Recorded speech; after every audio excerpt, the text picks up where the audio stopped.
गौरी पुत्र गणेश भगवान की जय। जय श्री कृष्णा, राधे राधे। बोलिए श्री शंकर पार्वती भगवान की जय। आज पौष मास के कृष्ण पक्ष की अमावस्या तिथि है और हिंदू धर्म में इस अमावस्या का बड़ा ही विशेष महत्व माना गया है। कहते हैं कि पौष अमावस्या के दिन यदि विधि विधान से पितरों का तर्पण किया जाए तो उनकी आत्मा को शांति मिलती है और वह प्रसन्न होकर अपना आशीर्वाद देते हैं। आज के दिन पौष अमावस्या की कथा को सुनने से भगवान श्री लक्ष्मी नारायण जी, भगवान श्री शंकर पार्वती जी एवं पितरों का आशीर्वाद प्राप्त होता है और उस आशीर्वाद के फलस्वरूप ही हमारे जीवन में सुख समृद्धि और खुशहाली आती है।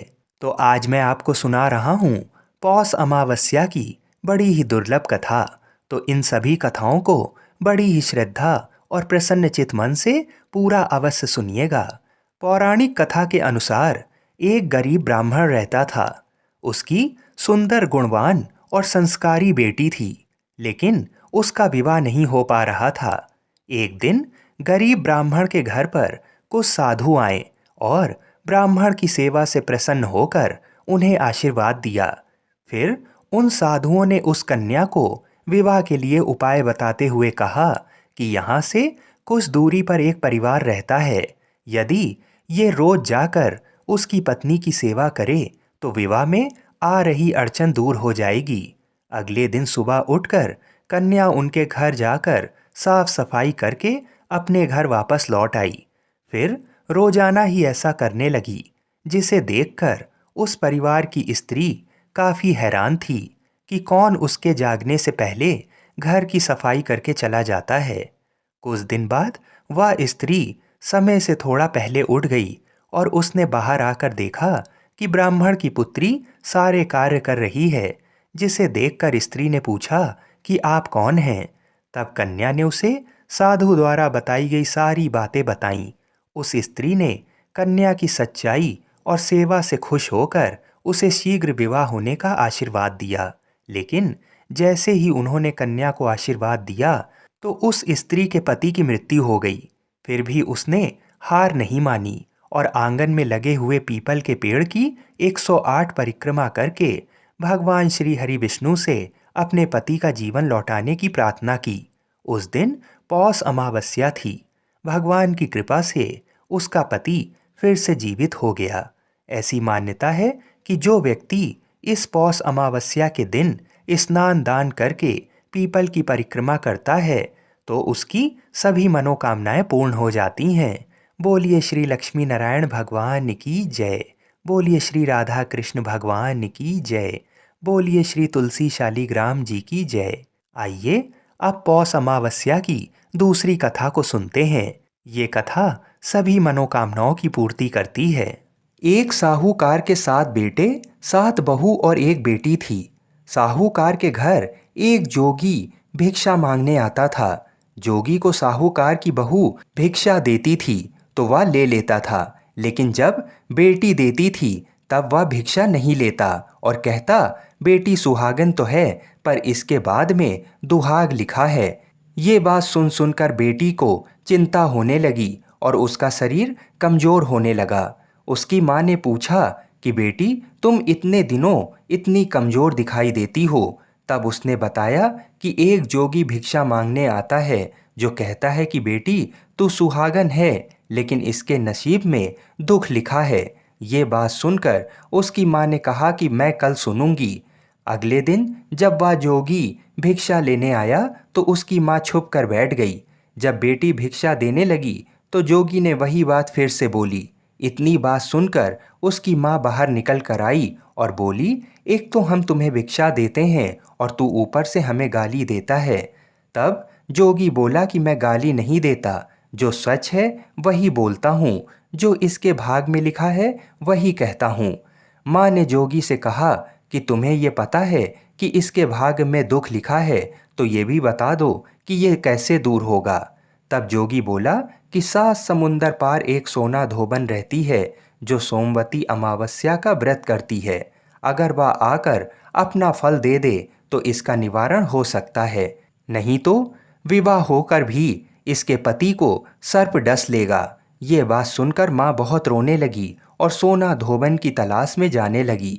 चलते चलते रास्ते में तेज धूप पड़ने लगी तो साहूकारनी एक पीपल के पेड़ के नीचे बैठ गई। उस पीपल के पेड़ में एक गरुड़ पक्षी का घोंसला था, जिसमें गरुड़ का छोटा बच्चा था। साहूकारनी को घोंसले के पास एक सर्प जाता दिखाई दिया तो उसने उस गरुड़ के बच्चे को बचाने के लिए उस सांप को मारकर ढाल के नीचे रख दिया। जब गरुड़ और पंखनी आए तो घोंसले के पास खून देखकर क्रोधित हो उठे और साहूकारनी को चोंच मारने लगे। तब साहूकारनी बोली कि मैंने तो तुम्हारे बच्चे की जान बचाई है, ये सर्प तुम्हारे बच्चे को डसने वाला था तो मैंने इसे मार कर गिरा दिया। गरुड़ ने सर्प की ओर देखकर कहा कि तुमने हमारे बच्चे की जान बचाई है, अब तुम्हें जो मांगना है मांगो। तब साहूकारनी बोली कि मुझे 7 समुंदर पार सोना धोबन के घर छोड़ कर आओ।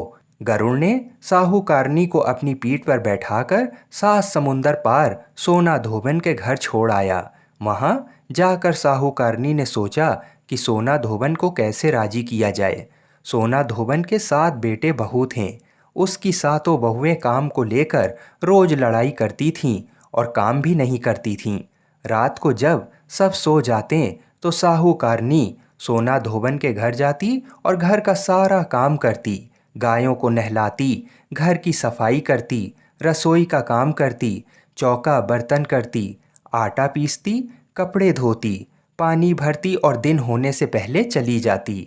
बहुएं सोचती कि ये सारा काम कौन कर रहा है, लेकिन कभी एक दूसरे से पूछती नहीं कि ये सब काम करता कौन है। एक दिन धोबन ने कहा कि तुम आजकल लड़ती भी नहीं हो, काम भी ठीक कर रही हो। तो बहुओं ने कहा कि सासू जी, काम तो हमें ही करना पड़ता है, चाहे हम लड़कर करें या राजी से करें, इसलिए लड़ाई करने का क्या फ़ायदा। सोना धोबन ने सोचा कि आज देखा जाए कि कौन सी बहू काम करती है और वह रात को सोई नहीं। उसने देखा कि रात को एक स्त्री आई और पूरा काम करके जाने लगी।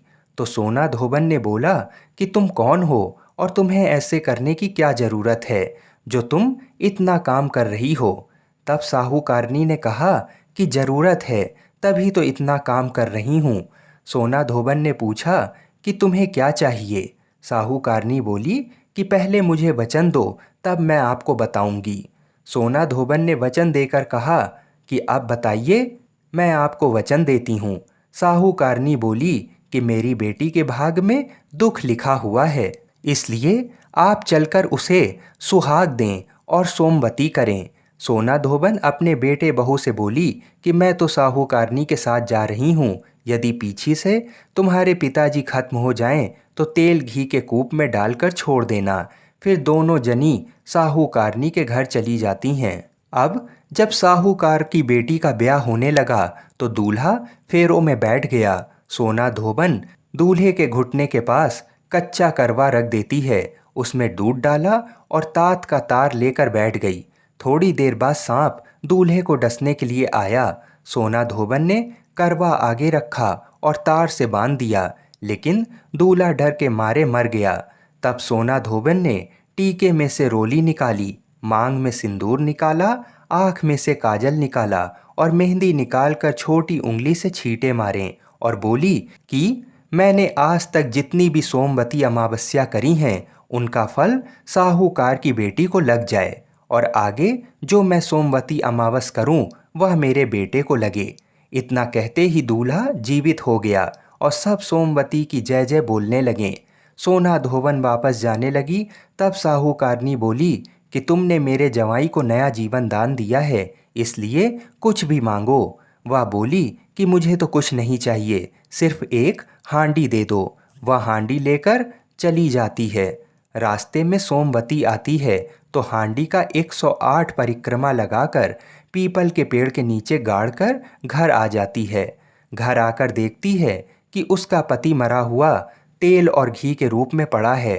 तब वह टीका में से रोली निकालती है, मांग में से सिंदूर, आँख में से काजल और मेहंदी निकालकर छोटी अंगुली से छींटे दिए और बोली मैंने जो रास्ते में सोमवती की है उसका फल मेरे पति को लगे। इतना कहते ही उसका पति उठकर बैठ गया और घर का ज्योतिष आया और बोला कि जजमान, सोमवती अमावस्या को मेरे लिए क्या दक्षिणा है। सोना धोबन बोली कि मुझे तो सोमवती रास्ते में आई थी तो कुछ भी नहीं किया, और जो कुछ भी किया वह सब पीपल के नीचे ही गाड़ दिया। ज्योतिषी ब्राह्मण ने जाकर खोद कर देखा तो 108 और 13 सोने के चक्कर मिले। ज्योतिष ब्राह्मण सबको घर ले आया और बोला कि ऐसी फेरी की है, और मुझे बोल दिया कि कुछ भी नहीं किया।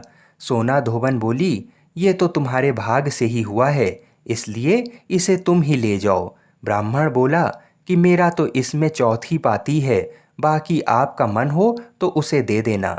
सारी नगरी में बोल दिया कि सब सोमवती अमावस्या का व्रत कीजिए। हे सोमवती अमावस, जैसा साहूकार की बेटी को सुहाग दिया वैसा सबको देना। साहूकार की बेटी को सुहाग दिया वैसा सबको देना। सोमवती अमावस्या की कहानी कहने वाले को, सोमवती अमावस्या की कहानी सुनने वाले को, हामी भरने वाले को और अपने पूरे परिवार को देना। जय सोमवती अमावस्या। बोलिए शंकर पार्वती भगवान की जय। तो इन कथाओं को बड़ी ही श्रद्धा और प्रसन्नचित मन से पूरा अवश्य सुनिएगा।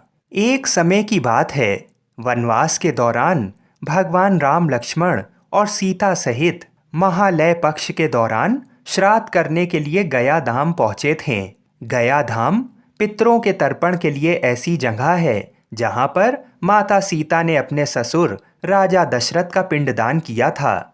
ऐसा माना जाता है कि इस स्थान पर पिंडदान करने से पितरों की आत्मा की शांति के साथ साथ स्वयं पितरों के ऋण से भी मुक्ति मिलती है। श्राद्ध के लिए सामग्री जुटाने के लिए भगवान राम और लक्ष्मण नगर की ओर चले थे। उसी दौरान माता सीता ने दशरथ का पिंडदान गया में किया था। एक पौराणिक कथा के अनुसार राजा दशरथ की मृत्यु के बाद भरत और शत्रुघ्न ने अंतिम संस्कार की हर विधि को पूरा किया था, परंतु राजा दशरथ को सबसे ज्यादा प्यार अपने पुत्र राम से था। इसलिए अंतिम संस्कार के बाद उनकी चिता की बची हुई राख उड़ते उड़ते गया के फाल्गुनी नदी के पास पहुंची। उस समय भगवान राम और लक्ष्मण वहां मौजूद नहीं थे। तभी सीता जी को राजा दशरथ की छवि दिखाई दी। राजा दशरथ की आत्मा ने सीता जी से अपने पास समय कम होने की बात कहते हुए अपने पिंड दान करने की विनती की। सीता माता ने राजा दशरथ की राख मिली हुई बालू को अपने हाथ में उठा लिया। वहां मौजूद एक ब्राह्मण फाल्गुनी नदी, गाय, तुलसी, अक्षय वट और केतकी को पिंडदान का साक्षी बनाया और राजा दशरथ को पिंडदान किया। राजा दशरथ ने भी पिंडदान स्वीकार कर लिया। थोड़ी देर बाद भगवान राम और लक्ष्मण भी वहां पहुंचे। तब सीता माता की इस बात पर भगवान राम ने यकीन नहीं किया। इसके बाद भगवान राम को क्रोधित देखकर ब्राह्मण, फाल्गुन नदी, गाय और केतकी ने झूठ बोलते हुए ऐसी किसी भी बात से इनकार कर दिया, जबकि अक्षय वट ने सच बोलते हुए सीता माता का साथ दिया। ऐसे में सीता माँ ने क्रोधित होकर चारों जीवों को श्राप दे दिया।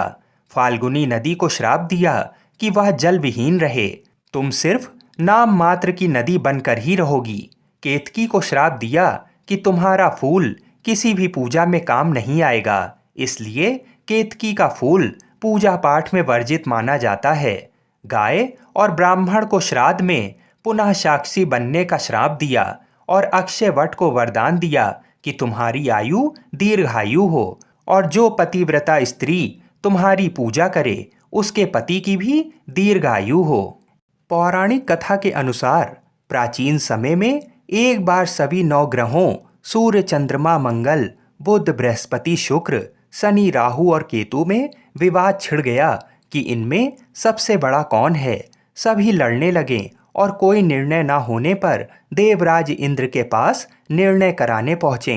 इंद्र इनसे घबरा गए और इस निर्णय को देने में अपनी असमर्थता जताई, परंतु उन्होंने कहा कि इस समय पृथ्वी पर राजा विक्रमादित्य हैं, जो कि अति न्यायप्रिय हैं, वे ही इसका निर्णय कर सकते हैं। सभी ग्रह एक साथ राजा विक्रमादित्य के पास पहुंचे और अपना विवाद बताया। साथ ही निर्णय के लिए कहा। राजा इस समस्या से अति चिंतित हो उठे, क्योंकि वे जानते थे कि जिस किसी को भी छोटा बताया वही कुपित हो उठेगा। तब राजा को एक उपाय सूझा। उन्होंने स्वर्ण, रजत, कांच से पीतल, सीसा, रांगा, जस्ता, आभ्रक और लोहा से 9 सिंहासन बनवाए और उन्हें इसी क्रम में रख दिया। फिर उन सबसे निवेदन किया कि आप सभी अपने अपने सिंहासन पर स्थान ग्रहण करें। जो अंतिम सिंहासन पर बैठेगा वही सबसे छोटा होगा। इस अनुसार लोहे के सिंहासन सबसे बाद में होने के कारण शनिदेव सबसे बाद में बैठें तो वही सबसे छोटे कहलाएं। उन्होंने सोचा कि राजा ने ये जानबूझकर किया है। उन्होंने कुपित होकर राजा से कहा, राजा तू मुझे नहीं जानता। सूर्य एक राशि में 1 महीना, चंद्रमा 2.25 महीना 2 दिन, मंगल 1.5 महीना, बृहस्पति 13 महीने व बुध और शुक्र 1-1 महीने विचरण करते हैं, परंतु मैं 2.5 से 7.5 साल तक रहता हूँ। बड़े बड़ों का मैंने विनाश किया है। श्री राम की 7.5 आने पर उन्हें वनवास हो गया। रावण की आने पर उसकी लंका को बंदरों की सेना से परास्त होना पड़ा। अब तुम सावधान रहना। ऐसा कहकर कुपित होते हुए शनिदेव वहां से चले गए। अन्य देवता भी खुशी खुशी चले गए। कुछ समय बाद राजा की 7.5 आती है। तब शनिदेव घोड़ों के सौदागर बनकर वहां आते हैं। उनके साथ कई बढ़िया घोड़े थे। राजा ने ये समाचार सुन अपने अश्वपाल को अच्छे घोड़े खरीदने की आज्ञा दी। उसने कई अच्छे घोड़े खरीदे व एक सर्वोत्तम घोड़े को राजा की सवारी के लिए दिया। राजा जो ही उस पर बैठा वह घोड़ा सरपट वन की ओर भागा। वन में पहुंचकर वह अंतर्ध्यान हो गया और राजा भूखा प्यासा भटकता रहा। तब एक ग्वाले ने उसे पानी पिलाया। राजा ने प्रसन्न होकर उसे अपनी अंगूठी दी। वह अंगूठी देकर राजा नगर को चल दिया और वहां अपना नाम उज्जैन निवासी वीका बताया। वहां एक सेठ की दुकान पर राजा ने जल इत्यादि पिया और कुछ विश्राम भी किया। भाग्यवश उस दिन सेठ की बड़ी बिक्री हुई। सेठ उसे खाना इत्यादि कराने खुश होकर अपने साथ घर ले गया। वहां उसने एक खूंटी पर देखा कि एक हार टंगा है जिसे खूंटी निगल रही है। थोड़ी ही देर में पूरा हार गायब था। जब सेठ आया तो उसने देखा कि हार गायब है। उसने समझा कि वीका ने ही उसे चुराया है। उसने वीका को कोतवाल के पास पकड़ा दिया। फिर राजा ने भी उसे चोर समझकर हाथ पैर कटवा दिए। वह चैरंगिया बन गया और नगर के बाहर फिकवा दिया गया। वहां से एक तेली निकल रहा था जिसे दया आई और उसने वीका को अपनी गाड़ी में बिठा लिया। वह अपनी जीप से बैलों को हाँकने लगा। उस समय तक राजा की शनि दशा समाप्त हो गई। वर्षा काल आने पर वह मल्हार गाने लगा। तब वह जिस नगर में था वहां की राजकुमारी मनभावनी को वह इतना भाया कि उसने मन ही मन प्रण कर लिया कि वह उस राग गाने वाले से ही विवाह करेगी। उसने दासी को ढूंढने भेजा। दासी ने बताया कि वह एक चौरंगिया है जिसके हाथ पैर नहीं हैं, परंतु राजकुमारी ना मानी। अगले ही दिन से उठते ही वह अनशन पर बैठ गई कि विवाह करेगी तो उसी से। उसे बहु तेरा समझाने पर भी जब वह ना मानी तो राजा ने उस तेली को बुला भेजा और विवाह की तैयारी करने को कहा। फिर उसका विवाह राजकुमारी से हो गया। तब एक दिन सोते हुए स्वप्न में शनिदेव ने राजा से कहा कि राजन, देखा तुमने मुझे छोटा बताकर कितना दुख झेला है। तब राजा ने उनसे क्षमा मांगी और प्रार्थना की कि हे शनिदेव, जैसा दुख मुझे दिया किसी और को ना देना। शनिदेव जी मान गए और कहा कि जो मेरी कथा और व्रत कहेगा उसे मेरी दशा में कोई दुख नहीं होगा। जो नित्य मेरा ध्यान करेगा और चींटियों को आटा डालेगा उसके सारे मनोरथ पूर्ण होंगे। साथ ही राजा को हाथ पैर भी वापस दे दिए। प्रातः आँख खुलने पर राजकुमारी ने देखा तो वह आश्चर्यचकित रह गई। वीका ने उसे बताया कि वह उज्जैन का राजा विक्रमादित्य है। सभी अत्यंत प्रसन्न हुए।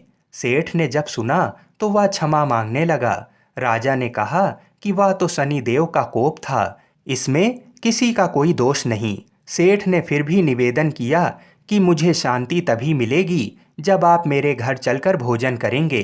सेठ ने अपने घर नाना प्रकार के व्यंजनों से राजा का सत्कार किया। साथ ही सबने देखा कि जो खूंटी हार निगल गई थी वही अब उसे उगल रही है। सेठ ने अनेक मोहरे देकर राजा का धन्यवाद किया और अपनी कन्या श्री कंवरी से पाणी ग्रहण का निवेदन किया। राजा ने सहर्ष स्वीकार कर लिया। कुछ समय पश्चात राजा अपनी दोनों रानियों मनभावनी और श्री कंवरी सहित उज्जैन नगरी को चले। महापुरवासियों ने सीमा पर ही उनका स्वागत किया। सारे नगर में दीपक जलाए गए और खुशियां मनाई गईं। राजा ने घोषणा की कि मैंने शनिदेव को सबसे छोटा बताया था, जबकि असल में वही सर्वोपरि हैं। तब से सारे राज्य में शनिदेव की पूजा और कथा नियमित होने लगी। सारी प्रजा ने बहुत समय खुशी और आनंद के साथ बिताया। जो कोई शनि अमावस्या के दिन शनि देव की इस कथा को सुनता या पढ़ता है, उसके सारे दुख दूर हो जाते हैं और मनोकामनाओं की पूर्ति होती है। बोलिए सियावर रामचंद्र की जय। बोलिए श्री राधा कृष्ण भगवान की जय। आइए अब मनोकामनाओं की पूर्ति करने वाली दूसरी कथा को सुनते हैं। आइए अब मनोकामनाओं को पूरी करने वाली बृहस्पति देव जी की कथा को सुनते हैं। प्राचीन काल में एक ब्राह्मण रहता था। वह बहुत निर्धन था। उसके कोई संतान नहीं थी। उसकी स्त्री बहुत मलिनता के साथ रहती थी। वह ना तो स्नान करती, ना किसी देवता का पूजन करती थी। इससे ब्राह्मण देवता बड़े दुखी थे। बेचारे बहुत कुछ कहते थे, किंतु उसका कुछ परिणाम नहीं निकलता था। भगवान की कृपा से ब्राह्मण की स्त्री के कन्या रूपी रत्न पैदा हुआ। कन्या बड़ी होने पर प्रातः स्नान करके विष्णु भगवान का जाप व बृहस्पतिवार का व्रत करने लगी। अपने पूजन पाठ को समाप्त करके विद्यालय जाती तो अपनी मुट्ठी में जौ भर कर ले जाती और पाठशाला के मार्ग में डालती जाती। जब वह पाठशाला से लौटती तो ये जौ स्वर्ण के हो जाते थे और वह लौटते समय उनको बीनकर घर ले जाती थी।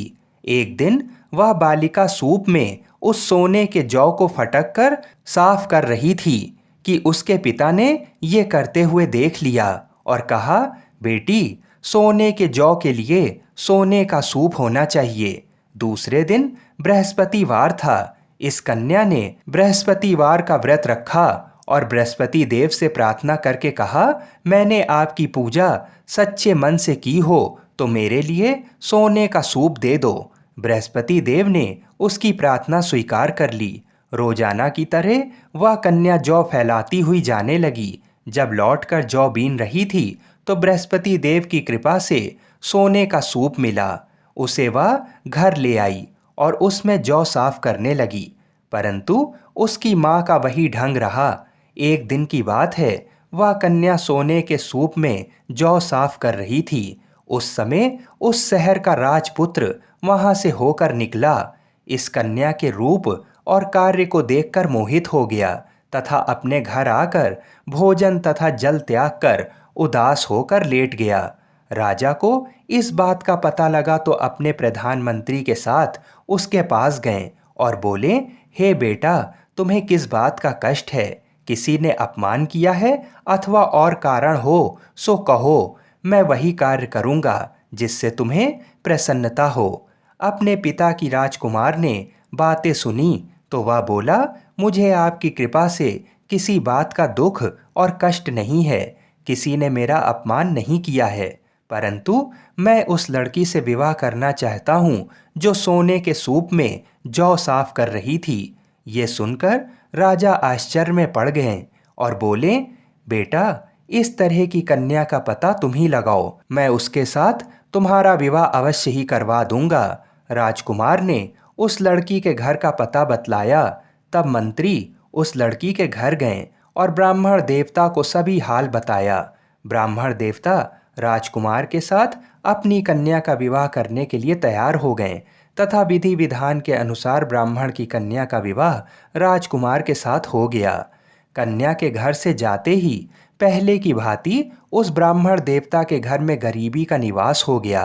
अब भोजन के लिए भी अन्न बड़ी मुश्किल से मिलता था। एक दिन दुखी होकर ब्राह्मण देवता अपनी पुत्री के पास गए। तब बेटी ने पिता की दुखी अवस्था को देखा और अपनी माँ का हाल पूछा। तब ब्राह्मण ने पूरा हाल बता दिया। कन्या ने बहुत सा धन देकर अपने पिता को अपने घर से विदा कर दिया। इस तरह ब्राह्मण का कुछ समय सुखपूर्वक व्यतीत हुआ। कुछ दिन बाद वह फिर वही हाल का हो गया। ब्राह्मण फिर अपनी कन्या के यहाँ गया और सारा हाल कहा। तो लड़की बोली, हे पिताजी, आप माता को यहाँ लिवा लाओ, मैं उसे विधि बता दूंगी जिससे गरीबी दूर हो जाए। वह ब्राह्मण देवता अपनी स्त्री को साथ लेकर पहुँचे तो अपनी माँ को वह लड़की समझाने लगी।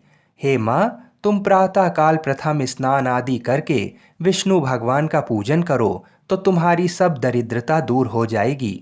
परंतु उसकी माँ ने एक भी बात नहीं मानी और प्रातःकाल उठकर अपनी पुत्री के बच्चों की जूठन को खा लिया। इससे उसकी पुत्री को भी बहुत क्रोध आया और एक रात को कोठरी से सभी सामान निकाल दिया और अपनी माँ को उसमें बंद कर दिया।